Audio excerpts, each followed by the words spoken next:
Hello friend, आज हम बात करने वाले हैं सी लैंग्वेज में डिसीजन कंट्रोल स्ट्रक्चर क्या होते हैं और इनका यूज़ हम क्यों करते हैं। तो हम स्टार्ट करते हैं सबसे पहले कि डिसीजन कंट्रोल स्टेटमेंट कितने प्रकार के होते हैं। तो यहाँ हम देख सकते हैं जैसे यहाँ if statement, if else statement and conditional operator. तो ये जो इनका उपयोग हम क्यों करते हैं अपने प्रोग्राम में, तो सबसे पहले हमें कुछ स्टेटमेंट ऐसे होते हैं जिनको हमें किसी कंडीशन बेस्ड पे हमें उनको एग्जीक्यूट करवाना रहता है। यदि वो कंडीशन सही है तो हम उन स्टेटमेंट को एग्जीक्यूट करना चाहते हैं, और यदि वो कंडीशन फॉल्स है तो हम उन स्टेटमेंट को क्या कर देंगे, स्किप कर देंगे। तो इसलिए हम इनका यूज़ अपने सी प्रोग्राम में करते हैं। तो हम इनको एक एक करके इनको डिटेल में देखते हैं। तो सबसे पहले हम क्या देखेंगे, इफ़ स्टेटमेंट क्या होते हैं। ओके, तो यहाँ पे इफ़ स्टेटमेंट जो है क्या होते हैं, ये इफ़ कीवर्ड का यूज़ करके हम क्या करते हैं, कंपाइलर को ये बताते हैं कि यदि हमारी कोई भी कंडीशन जो दी है हमने इफ़ स्टेटमेंट के अंदर, यदि वो ट्रू हो जाती है तो हमारा जो स्टेटमेंट होगा वो क्या हो जाएगा, एग्जीक्यूट होता है। और यदि वो कंडीशन फॉल्स हो जाती है तो हम उस स्टेटमेंट को एग्जीक्यूट करना नहीं चाहते हैं। ओके, तो इफ़ स्टेटमेंट में क्या होता है, हम इफ़ के अंदर क्या लिखते हैं, कोई कंडीशन लिखते हैं। ठीक है, क्या लिखते हैं, हम कंडीशन लिखते हैं। यदि वो कंडीशन ट्रू है तो हमारा जो भी स्टेटमेंट जो हमने इफ़ के बाद दिया है वो एग्जीक्यूट होगा। अदरवाइज़ वो क्या कर देगा, उसको स्किप कर देगा, उसको छोड़ के आगे की लाइन एग्जीक्यूट करेगा। तो हम ये जो कंडीशन होती हैं वो हम सी में कैसे देते हैं, तो इसके लिए हम क्या करते हैं, कुछ ऑपरेटर्स का यूज़ करके कंडीशन बनाते हैं या एक्सप्रेशन को लिखते हैं। तो जैसे कि रिलेशनल ऑपरेटर, यहाँ पे कुछ रिलेशनल ऑपरेटर दिए गए हैं लिस्ट में।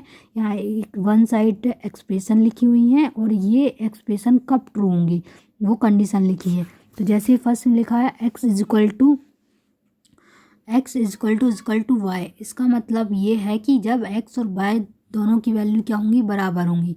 जैसे एक्स की वैल्यू 10 है तो वाई की वैल्यू भी यदि 10 होगी तो ये कंडीशन क्या होगी, एक्सप्रेशन ट्रू होगी।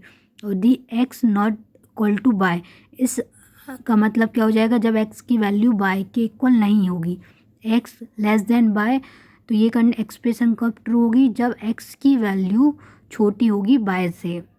और नेक्स्ट है एक्स ग्रेटर देन वाई, ये एक्सप्रेशन कब ट्रू होगी, जब एक्स की वैल्यू ग्रेटर होगी वाई से। उसी प्रकार से नेक्स्ट जो एक्सप्रेशन दी है x less than equal to y, x की वैल्यू या तो वाई के बराबर होना चाहिए या वाई से छोटी होना चाहिए एक्स की वैल्यू, तब ये एक्सप्रेशन ट्रू मानी जाएगी।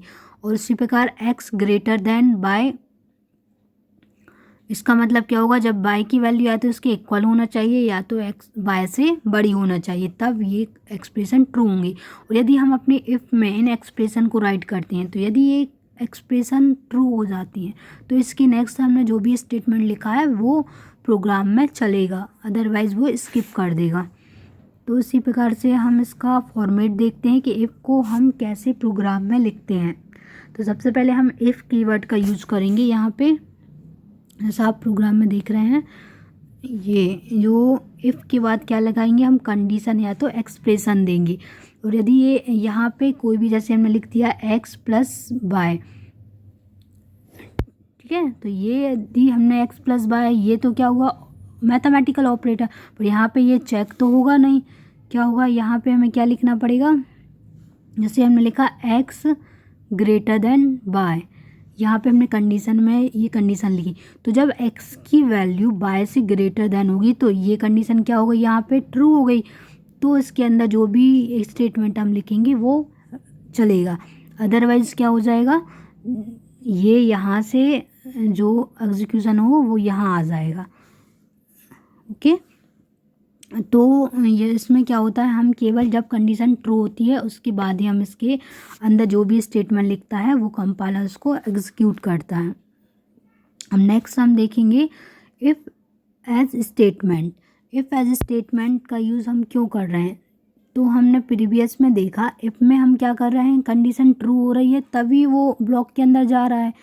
पर यदि हम कुछ ऐसे स्टेटमेंट भी रन कराना चाहते हैं जो कंडीशन गलत होने की बात पे एग्जीक्यूट हो, या हमारे पास दो ऑप्शन है, या हमारे पास दो ऑप्शन है कि यदि कोई कंडीशन ट्रू होती है तो हम फर्स्ट ऑप्शन सेलेक्ट करना चाहते हैं, और यदि हमारी कंडीशन गलत होती है तो हम क्या करना चाहते हैं, सेकंड वाला ऑप्शन चूज़ करना चाहते हैं। तो इसके लिए हम क्या करेंगे, इफ़ स्टेटमेंट में तो हम केवल क्या कर सकते हैं, कंडीशन एक ही उसमें कंडीशन दी जाती है। यदि कंडीशन ट्रू है तो बस हम स्टेटमेंट को एग्जीक्यूट कराना चाहते हैं। ऐसा कुछ नहीं है कि कंडीशन बस चेक हो, यदि कंडीशन ट्रू होती है तो वो स्टेटमेंट ले रहा है, पर कंडीशन फॉल हो रही है तब हम क्या करें। तो उसके लिए हम क्या यूज़ करते हैं, इफ़ एज स्टेटमेंट। यहाँ पे आप देख रहे होंगे जैसे ये लिखा कि हमने यहाँ पे कंडीशन लिखी, जैसे हमने यहाँ पे कंडीशन में दिया कि x ग्रेटर देन y, तो यहाँ पे हम एग्जीक्यूट कराना चाहते हैं x इज़ ग्रेटर, ठीक है, ग्रेटर। तो यहाँ पे क्या दे देगा आउटपुट कि x बड़ा है। पर यदि ये कंडीशन फॉल्स हो गई है ना, गलत हो गई, तो हम क्या प्रिंट कराना चाहते हैं कि y इज़ ग्रेटर, है ना, y इज़ ग्रेटर। तो इसके लिए हम क्या करेंगे, यदि इफ़ में हमने कंडीशन ये दी कि x ग्रेटर देन y है तो हमारा ये वाला पार्ट चलेगा फर्स्ट, और यदि ये कंडीशन फॉल्स हो गई तो हमारा कौन सा पार्ट चलेगा, एज वाला पार्ट चलेगा, ठीक है। तो इसमें हम क्या करते हैं, यदि हम एक कंडीशन लगाते हैं, है ना, यदि हमने एक क्या लगाई, एक कंडीशन लगाई, जैसे x ग्रेटर देन y, एक कंडीशन लगाई, यदि वो कंडीशन ट्रू हो गई, क्या हो गई, ट्रू हो गई, तो हमारा क्या चलेगा, ये वाला पार्ट चलना चाहिए।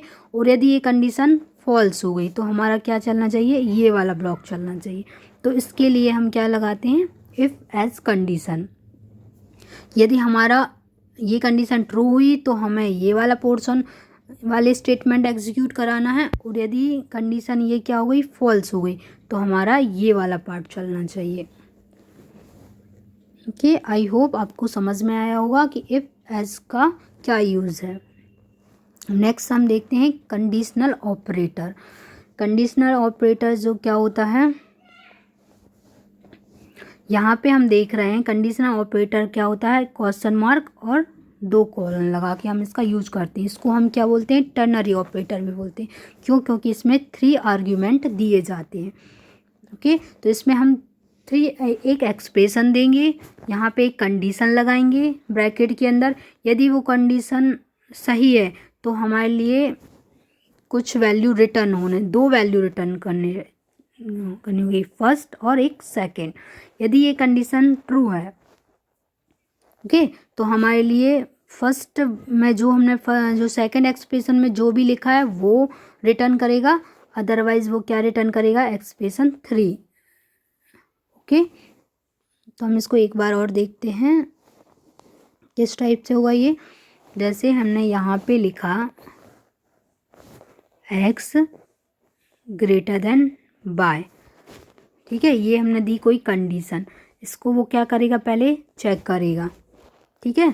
यदि ये चेक करता है तो हम क्या क्या लिखना चाहते हैं, जैसे 10 वैल्यू प्रिंट करके दे, अदरवाइज वो क्या देगा, 20। यदि ये कंडीशन ट्रू हो गई तो वो 10 प्रिंट करेगा, और यदि ये कंडीशन गलत हो गई तो वो क्या देगा, इसमें 20 देगा। तो हम यहाँ पे 2 आउटपुट लिखते हैं, एक्सप्रेशन 2 में और एक्सप्रेशन 3 में, और यहाँ पे लिखते हैं हम एक्सप्रेशन 1 में कंडीशन। यदि कंडीशन ट्रू होती है तो एक्सप्रेशन 2 रिटर्न करेगा हमें, अदरवाइज वो क्या करेगा, एक्सप्रेशन 3 देगा। आई होप आपको समझ में आया होगा कि कंडीशनल ऑपरेटर क्या होता है। तो थैंक यू, इस वीडियो में इतना ही। आई होप आपको समझ में आया होगा कि डिसीजन कंट्रोल स्ट्रक्चर क्या होते हैं और इनका उपयोग हम अपने प्रोग्राम में कैसे करते हैं। यदि आपको ये वीडियो पसंद आया हो तो प्लीज़ इसको लाइक करें और अपने फ्रेंड्स में उसको शेयर करें। थैंक यू, आज के लिए इतना ही।